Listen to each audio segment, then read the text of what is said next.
mas as medidas estão sendo tomadas, né, individualmente, assim como no seio familiar, a cumprir com as medidas de quarentena. Não sei os outros colegas como é que estão a encarar a situação.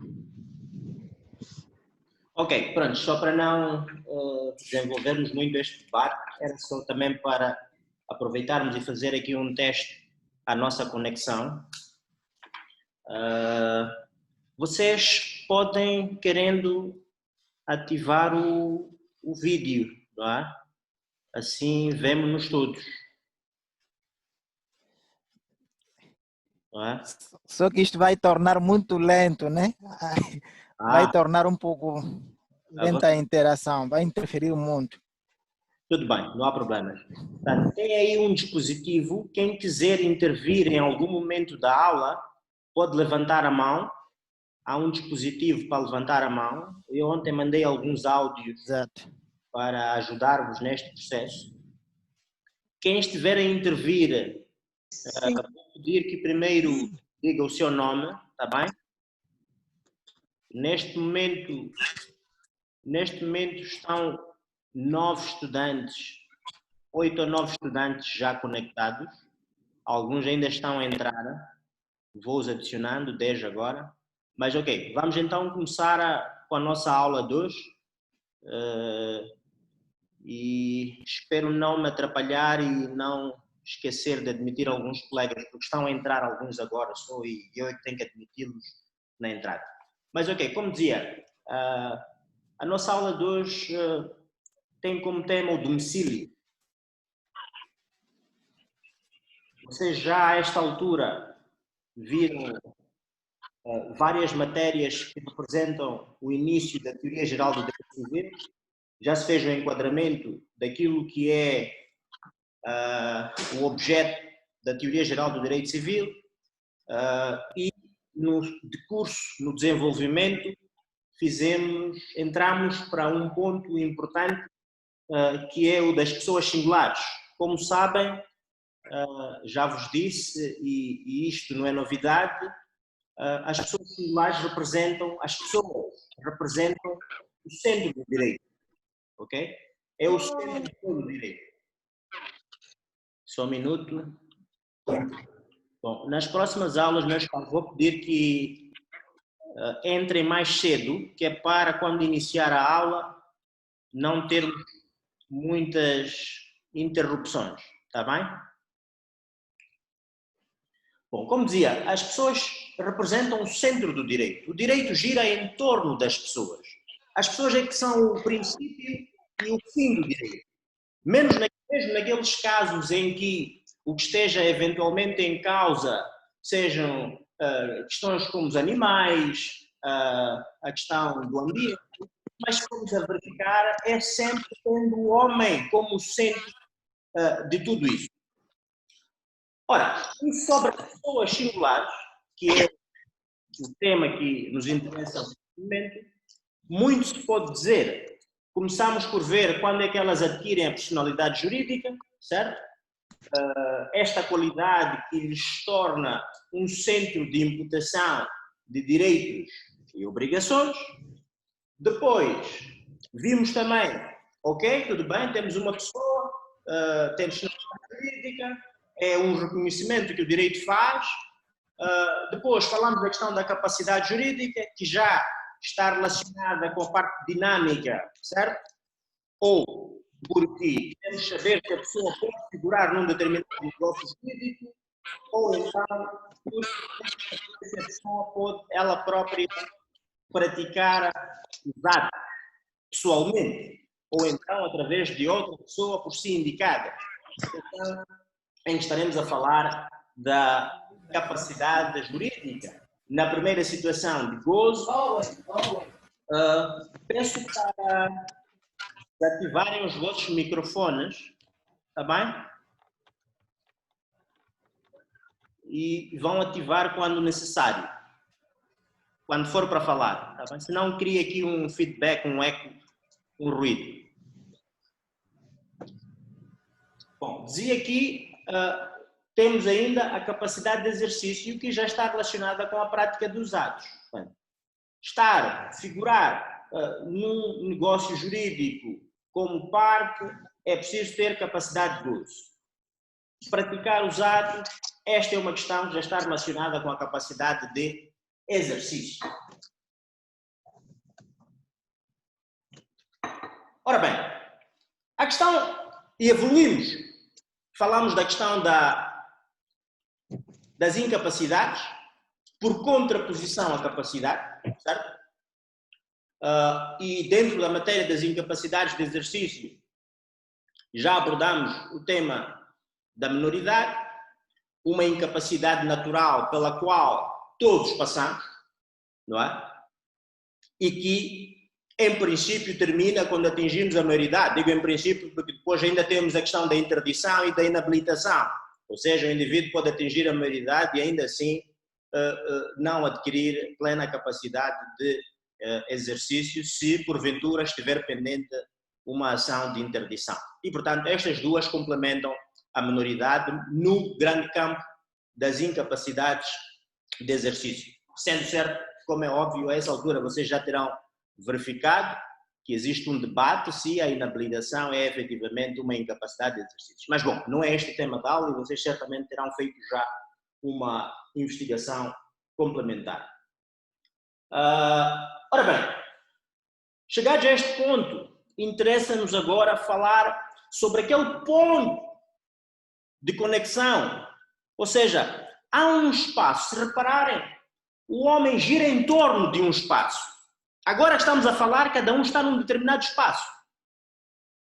Eu estou em minha casa, cada um dos senhores, cada um dos estudantes podem estar nas respectivas casas, uns podem estar, vi alguém que parece estar num carro, assistir à aula, tudo bem, espero que esteja parado e em segurança. Ou seja, podemos estar em vários locais. O certo é que há um local, há um espaço físico em que normalmente nós temos a nossa vida organizada.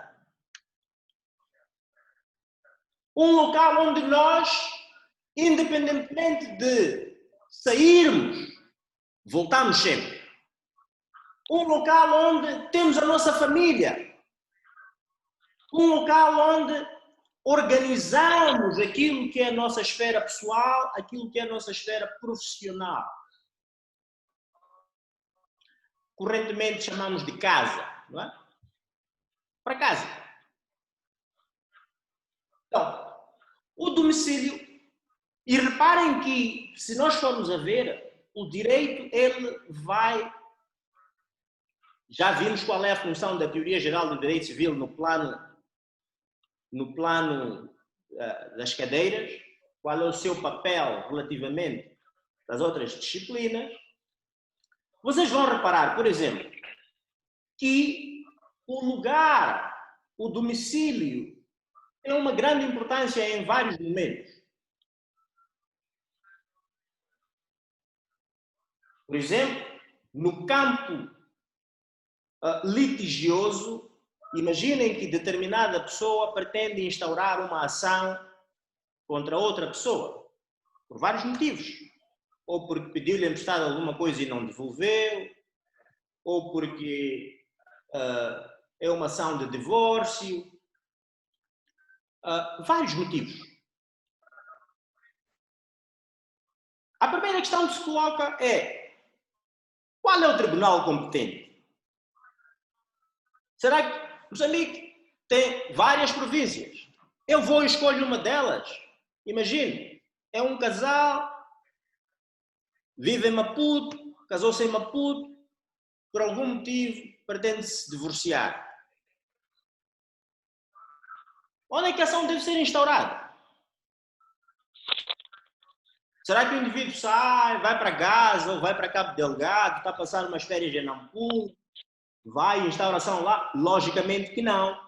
Há regras que vocês mais tarde estudarão em sede do processo civil e vão verificar nesta altura que o domicílio é importante. Ok? Ok, mas tudo bem. A ação já foi instaurada, há que chamar... Alguém vai ao tribunal e instaura uma ação. o tribunal tem que chamar a parte contrária para garantir o princípio do contraditório.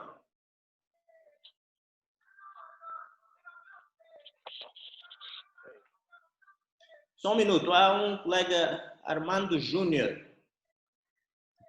Diz que a transmissão chega a ser um áudio deste lado. Não sei se o problema é apenas meu, mas já fechei, voltei a abrir a aplicação, mas o problema persiste. Alguém mais tem este problema?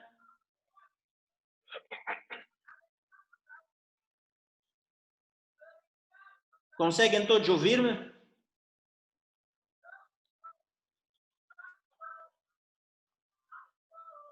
Eu consigo ouvir, não sei se os colegas também conseguem ouvir. Quem é que falou agora? Ramalho Adelino. Ramalho. Peço, por favor, mais um e outro. Bom, parece-me que é um problema do particular do Armando Júnior, provavelmente seja da qualidade da rede local em que está. Estou aqui a escrever para ele.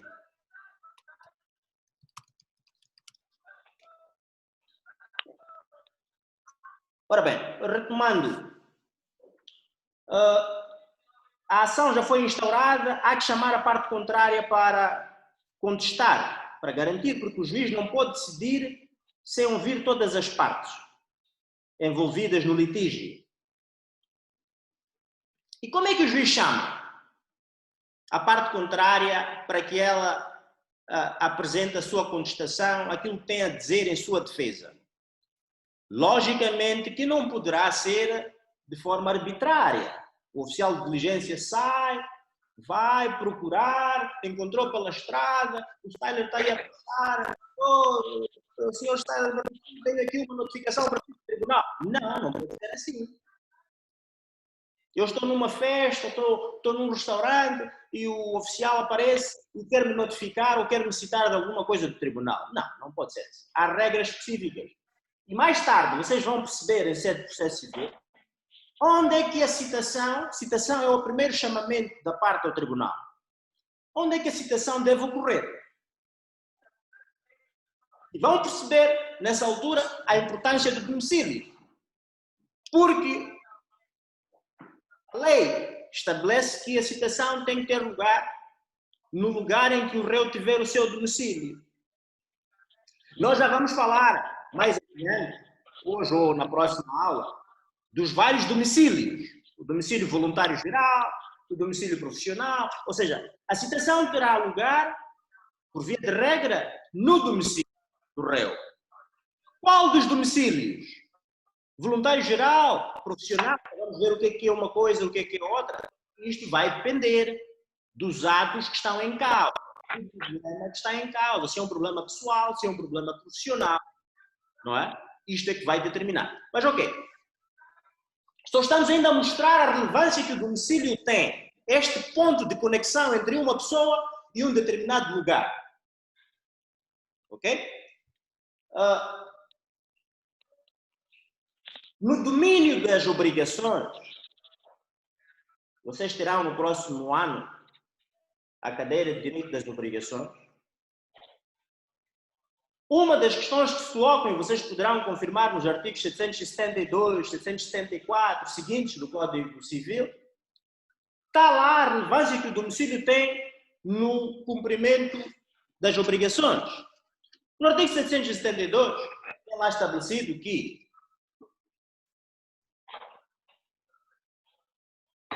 na falta de estipulação ou disposição especial da lei,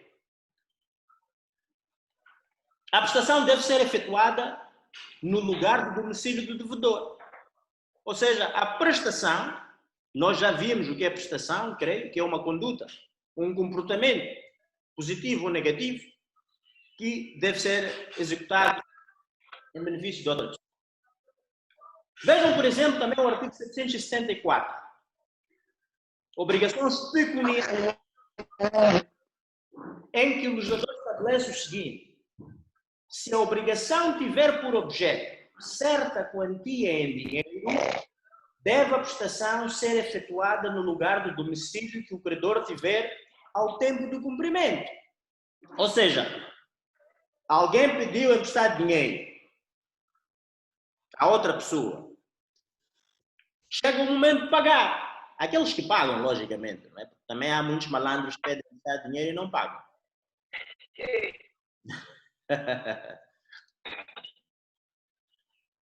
Onde é que deve pagar o dinheiro? Ele vai dizer, olha, meu amigo, eu tenho aqui o teu dinheiro, estou aqui em casa, venha buscar. É assim?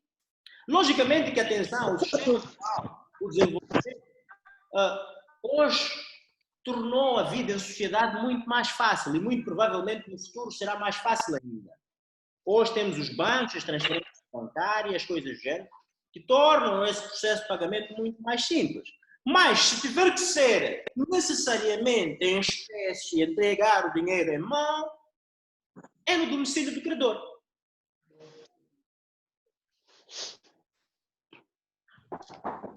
Por exemplo, nós temos a questão das sucessões. Direito de sucessões.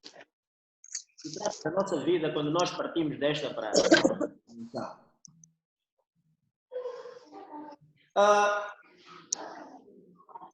a questão que se coloca em primeiro lugar é há questões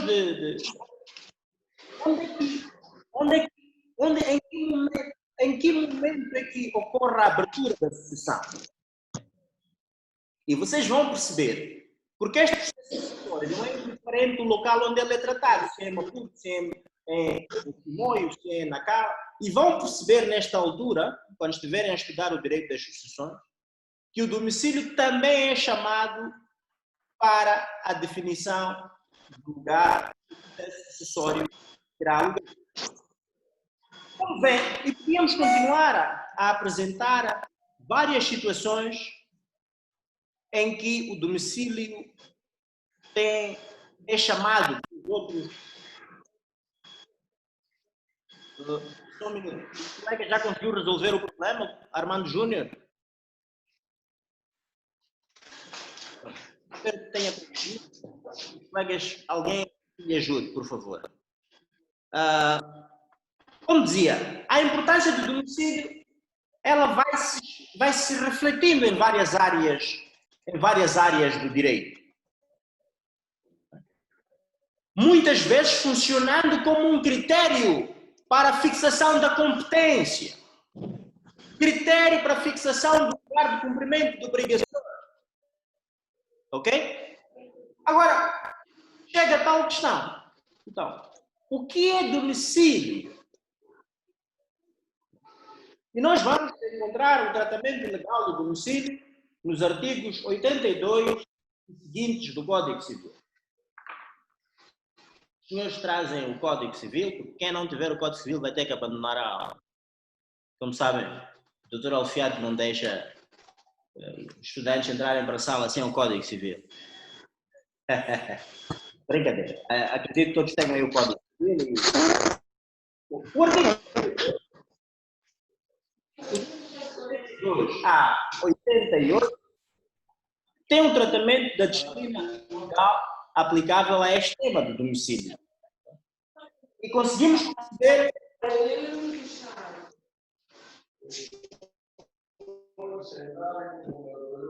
peço para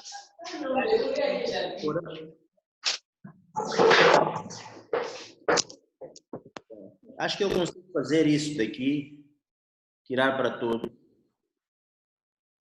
Mas se vocês puderem ajudar-me nisso, eu agradecia, porque assim eu não tenho que me concentrar em várias coisas e concentrar-me somente na aula. Questões como, vamos lá ver, quando nós falamos de domicílio, necessariamente vamos abordar temas como paradeiro, residência, certo? Estes elementos, paradeiro, residência, são os elementos que nos vão ajudar a perceber o que é domicílio. E conhecer aquilo que o domicílio não é. O domicílio não é o paradeiro. O paradeiro é o lugar onde nos encontramos a cada momento.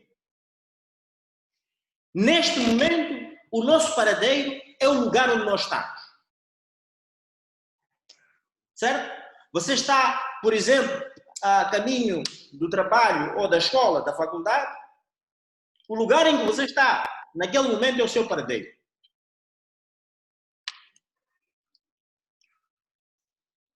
A residência é outra coisa.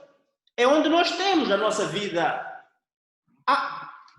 de certa forma, organizada. Atenção, de certa forma, porque nem sempre, por vezes a residência é ocasional. Pode ser ocasional. Um lugar onde eu não tenho estabilidade em termos de permanência. Um hotel, por exemplo. Mas a nossa residência, por exemplo, o local onde nós estamos, caráter de estabilidade, onde nós vivemos com a nossa família. Reparem que você até pode sair, tem uma viagem de trabalho ou uma viagem de investigação, vai passar uma semana fora. Você pode sair da sua casa, da casa de família. Mas sabemos que ele, ainda que leve mais ou menos tempo, o certo é que vai regressar. Porquê? Porque tem naquele espaço a sua vida organizada. É o nosso centro gravitacional. Reparem, quando nós falamos das sociedades, por exemplo, as sociedades têm sedes,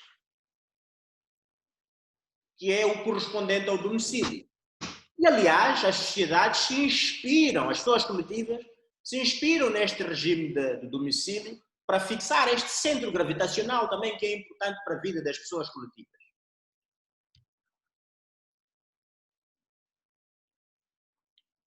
Como dizia, ainda que saiamos por períodos mais ou menos longos, o certo é que, em determinado momento, voltamos àquele espaço, porque é lá onde temos a nossa vida organizada.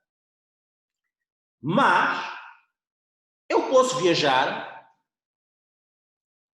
para a casa de um familiar, viajar para uma cidade em que está indo para a casa de um familiar e lá ficar 2, 3 dias, uma semana ou um mês, porque fui passar umas férias. Eu não tenho lá caráter de estabilidade. É um lugar onde eu estou de passagem. É temporário. É uma passagem rápida, esporádica. Até posso ficar um tempo relativamente longo, mas não é aquele lugar onde eu tenho a minha vida organizada. Isso acontece em várias situações. Ou porque foi de férias para Belém e lá ficou um mês, numa instância turística ou em casa de um familiar. É residência? Sim, é residência, mas não é habitual. É ocasional.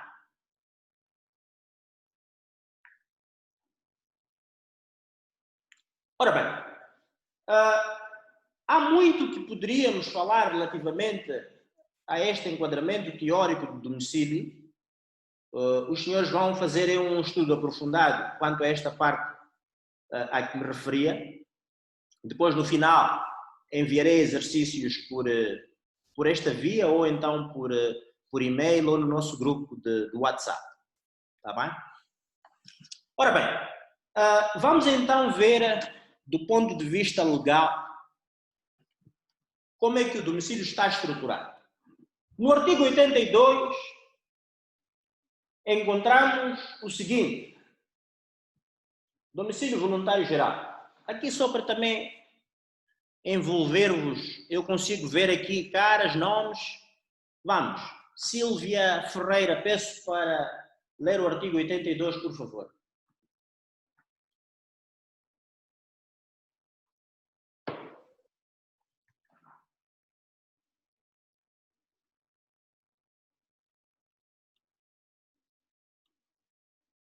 Silvia Ferreira.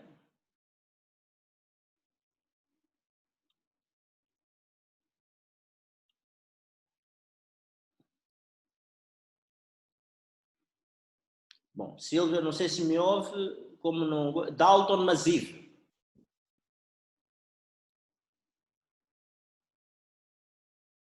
Vamos, Dalton, artigo 82.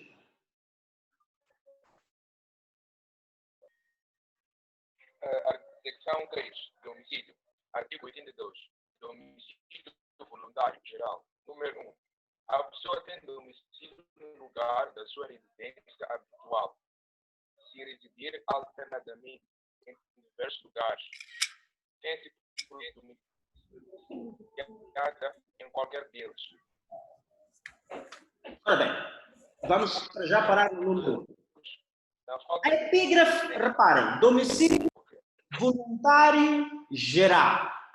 Aqui conseguimos encontrar, vocês depois podem tomar nota já de um trabalho, que é modalidades de domicílio.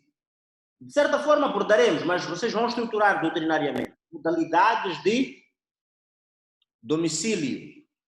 Vou já escrever aqui no grupo. Trabalho, modalidades de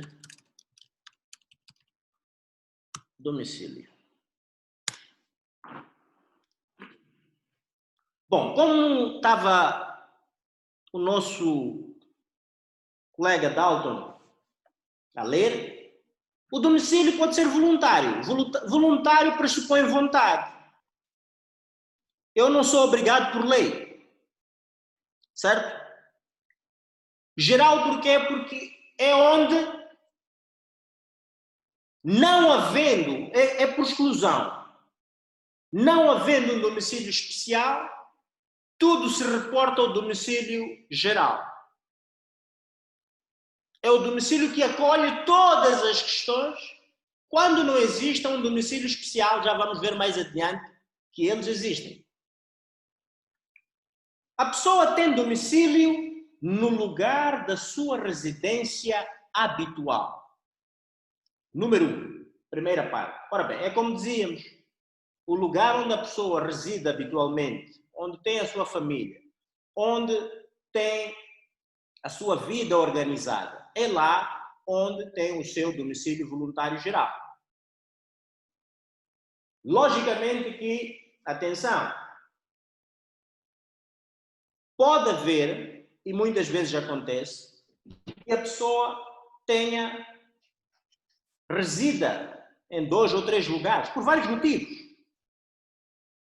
Imaginem, é um indivíduo que trabalha e pelas funções que desempenha vamos lá, o diretor-geral, é o administrador de uma sociedade, e pelas funções que desempenha tem que estar um mês em Maputo, um mês em Cabo Delgado, por exemplo, e depois volta para Maputo, Cabo Delgado. Ele pode, e há pessoas que vivem assim, ter uma casa em Maputo, uma casa em Cabo Delgado.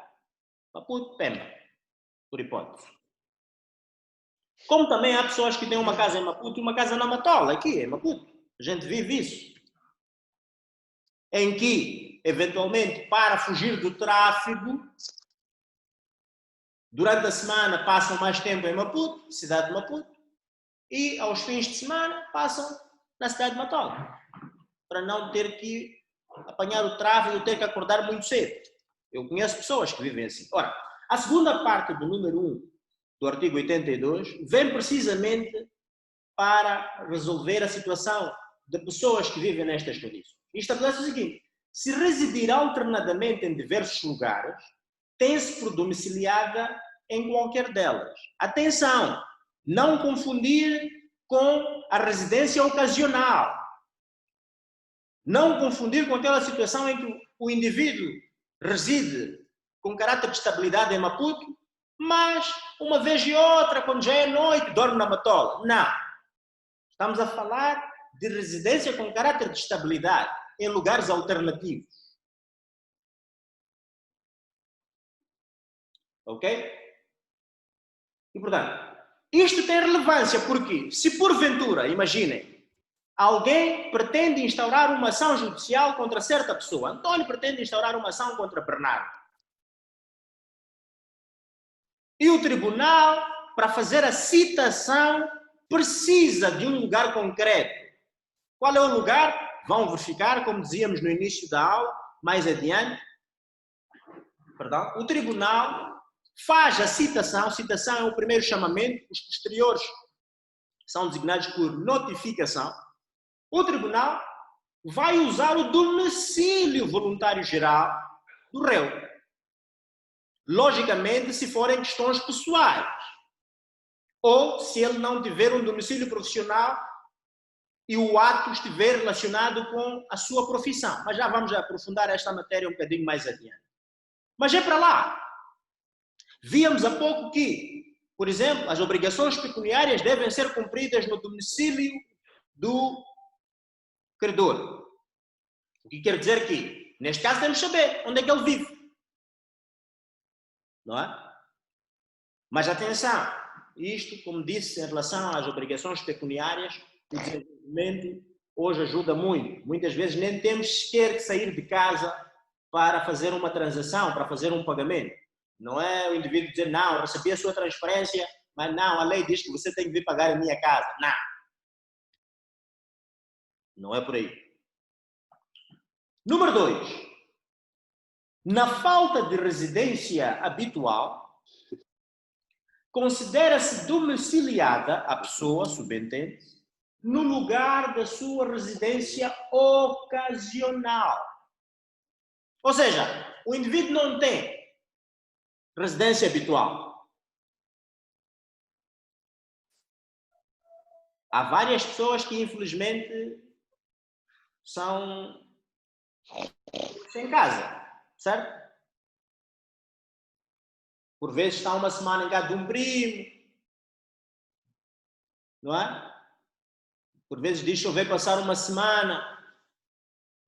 Pronto, nos primeiros dias não há problemas, acorda e tal, até é bom ter mais alguém em casa a conversar.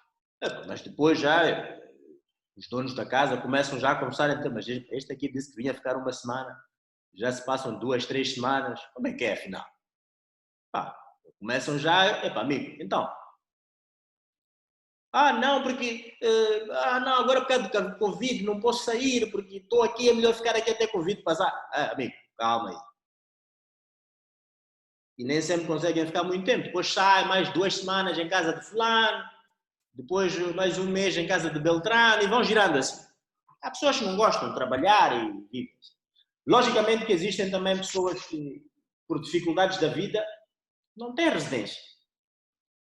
Ainda têm muita vontade de trabalhar, mas não têm onde viver. Há muitos sem abrigo, não é? Sem teto. Mas, porque é importante definir qual é o tratamento que essas pessoas... Atenção ao áudio, por favor. Qual o tratamento que estas pessoas terão caso haja necessidade de se fazer o uso do seu domicílio? O legislador faz coincidir, neste caso, a título subsidiário, a residência ocasional ao domicílio voluntário geral de quem não tenha residência habitual. Ok?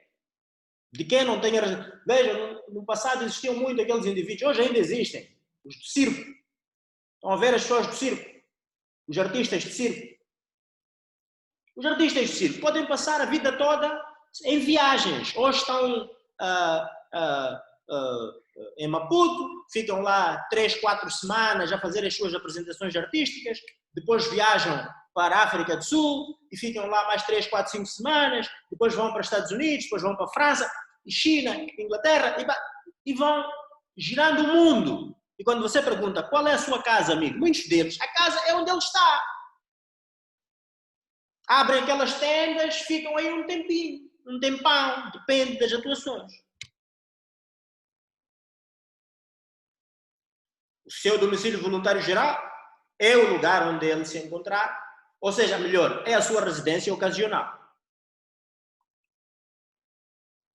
Pode estar no hotel, pode estar na sua tenda, por aí adiante.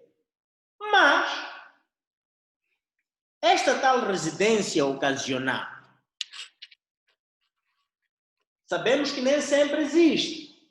Porque para ser ocasional tem que primeiro ser residência. E para essas situações, a parte final do artigo 82, número 2, vem definir o seguinte: se esta não puder ser determinada, se esta residência ocasional não puder ser determinada, então a pessoa tem-se por domiciliada no lugar onde se encontrar. no lugar onde se encontrar. Ou seja, já estamos aqui a falar do paradeiro. Lembram-se quando iniciamos a aula? Dissemos que o nosso paradeiro é o lugar onde nós estamos a cada momento. É o lugar onde nós estamos a cada momento. Ora, se eu não tenho residência habitual, que é o primeiro critério que o legislador usa para a fixação do domicílio voluntário geral, artigo 82 do Código Civil. Se eu não tenho residência ocasional, que é o segundo critério alternativo que o legislador usa para a fixação do domicílio voluntário geral, nesta situação, tem-se a pessoa por domiciliada no lugar onde ela se encontrar. Atenção, essa coisa de voluntário pode pressupor alguma confusão. Já dizia o Dr. Rep, na altura, quando eu ainda era estudante, e depois é a pessoa que me recebeu na disciplina e com quem trabalhei por vários longos anos. Mas olha, o voluntário, atenção, você pode pretender dizer, eu o que gostaria mesmo é viver, vamos lá, Costa do Sol ou na Soma Shield. Esta é a sua vontade. Mas atenção, é só vontade que você tem. Isso não deixa de fazer com que o lugar em que você efetivamente resida, ainda que você não goste, atenção, você pode não gostar. A pessoa pode não gostar do lugar onde reside. Isso acontece por vezes. Mas isso não faz com que deixe de ser voluntário. É objetivamente voluntário, no sentido de correspondência entre a pessoa e o lugar.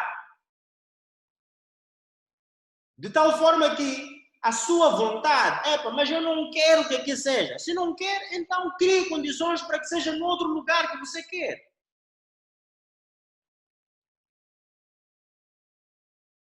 É voluntário por contraposição a um que não é voluntário e que é imposto por lei. Aqui já estou a ajudar o vosso trabalho, atenção.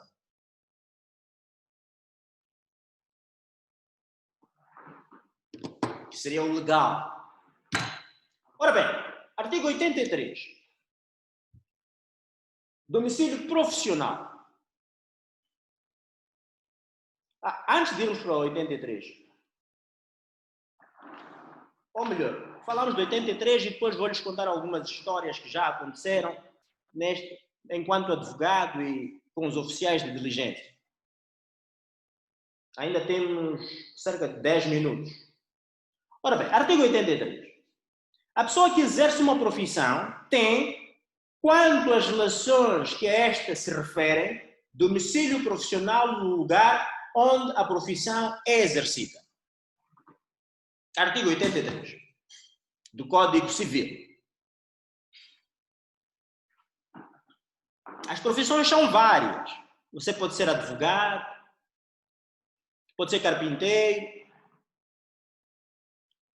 pode ser economista, gestor, sociólogo, médico, são várias. O certo é que há atos relativos à profissão que você exerce. Eu tenho a minha casa onde tenho o domicílio voluntário geral, na medida em que representa a minha residência habitual. Mas saio daqui, vou para o escritório onde eu trabalho como advogado. Ok? Lá tenho o meu domicílio profissional. E qual é a relevância disso? A relevância é que os assuntos que estão relacionados com a minha profissão enquanto advogado devem ser tratados no meu domicílio profissional, que é aquele que está lá. Os assuntos pessoais que não sejam profissionais, como é óbvio, esses sim podem ser tratados no meu domicílio voluntário geral. Esses sim podem ser tratados no meu domicílio voluntário geral. E vocês vão reparar, quando terminarem os vossos cursos, particularmente aqueles que forem para a advocacia, optarem pela advocacia, vão reparar que, por vezes, os oficiais de diligência fazem uma confusão nisso. Querem fazer a citação da pessoa em qualquer lugar. Querem fazer a notificação do advogado em qualquer lugar. Não, atenção, meu amigo. Não. Eu, por exemplo, estou a sair do escritório, estou a ir almoçar. Já desci as escadas, estou a atravessar a estrada, o oficial, doutor está, ainda bem que te encontrei aqui. Como, aliás, deixe-me contar-vos uma história que já aconteceu, porque normalmente nas turmas de direito existem também, muitas vezes existem oficiais que estão a estudar, alguns até se transformam em juízes, magistrados, advogados. Eu ia dar uma aula no campus, de pós-laboral, há uns anos atrás, provavelmente uns 10 anos mais ou menos. Aparece um oficial, por acaso eu conheci, doutor, ainda bem que eu encontrei aqui. Eu amanhã iria para o seu escritório. É porque tenho uma notificação para si. De um processo em que era advogado na altura. Eu disse, olha, meu amigo, não é esse o lugar. Por vários motivos, não é por mera birra, não é por dizer, não, mas você não pode receber o documento aqui, é só receber, se o doutor assinar, em como recebeu e a vida continua. Não, não é só isso. Nós, antes de assinarmos os documentos, temos que ler os documentos, o que é que estamos a assinar. E reparem, para quem só tem um processo, 5 processos, ou 10 processos, é simples olhar para uma notificação e dizer sim, este é um processo em que eu sou advogado, sim, ok, deixa-me assinar. Não.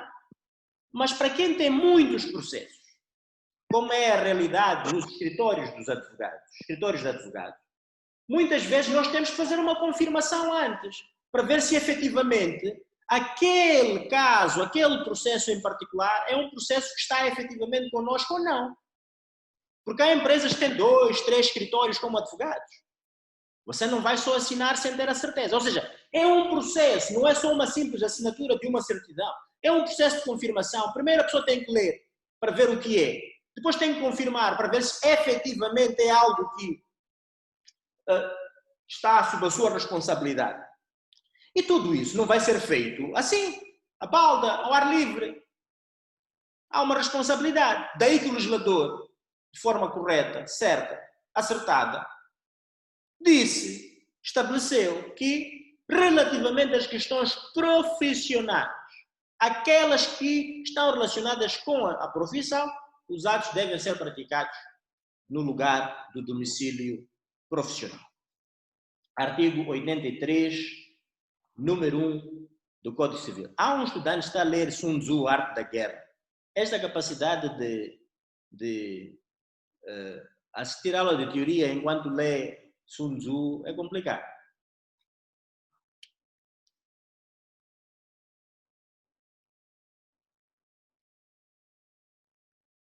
O número 2 vem estabelecer o seguinte: se exercer a profissão... eu não recebi a notificação, atenção, relativamente a este oficial. Eu disse a ele, olha, amigo, no meu escritório, amanhã, venha ter. Não é aqui na rua onde eu vou tratar destas questões. Mas doutor, é só uma simples assinatura. Não, para você é uma simples assinatura, mas para mim é um trabalho que envolve muita responsabilidade. E não vou fazer aqui na rua com todos os riscos associados de uma má avaliação, por exemplo, da minha parte. Estou com pressa, quero assinar e quero ir embora. Aliás, atenção, esse é um conselho para a vida. Nunca assinar documentos sem antes terem lido. Ainda que sejam amigos. Mas ele é meu amigo, é próximo. Não, mas li ontem. Não, você leu ontem. Quem é que te garante que o teor continua o mesmo? Temos sempre que analisar aquilo que lemos. Mas não, o que está aí é só isso, assim. Ei, calma. É preciso ler.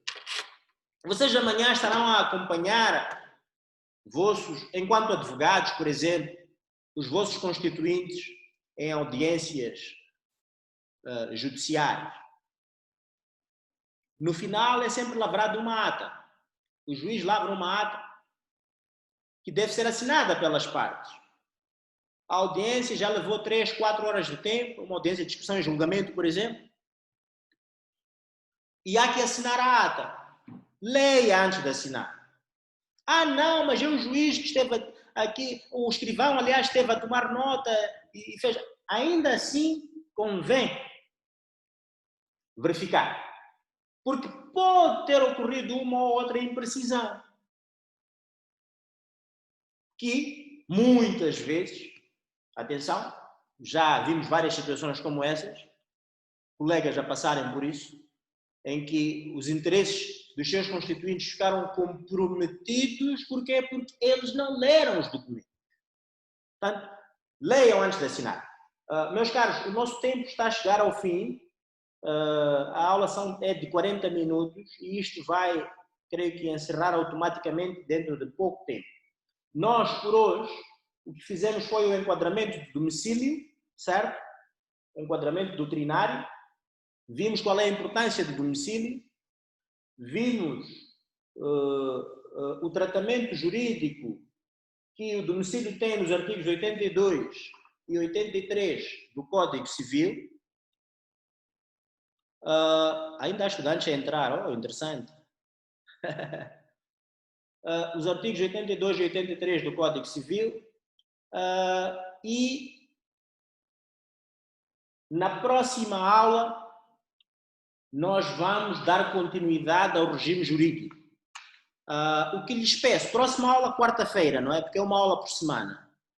O que lhes peço é que façam os trabalhos. Este que já deixei ficar aí por escrito, bem como outros que enviarei hoje ou amanhã.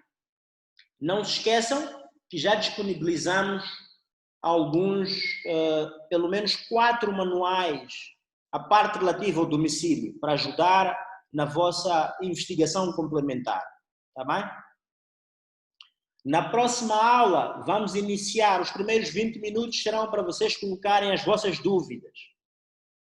E depois retomamos o curso. Está bem?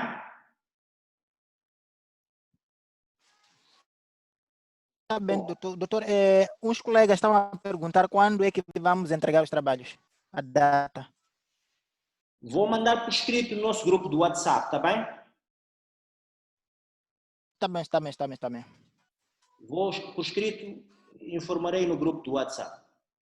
Bom, meus caros, desejo-vos um bom dia, continuação de uma boa semana. Comportem-se e não se esqueçam, protejam-se do Covid. Queremos estar juntos quando tudo isso passar e voltar a ver-vos saudáveis, está bem? Até breve.